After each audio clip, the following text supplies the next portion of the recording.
Wow, ayun. Ayan na. Agad ni Bornok ng usong. Wow, grabe. Iba talaga si Bornok mga Lodi. Ayan o. Grabe.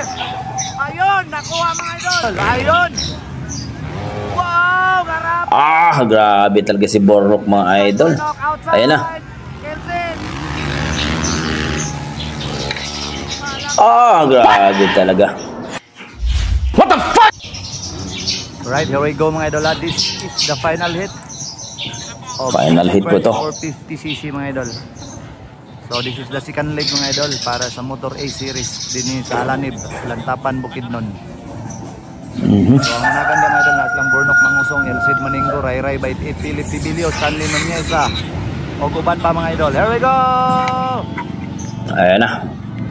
Guys, don't forget to like and subscribe kay Drasser TV mga idol at supportahan po natin ang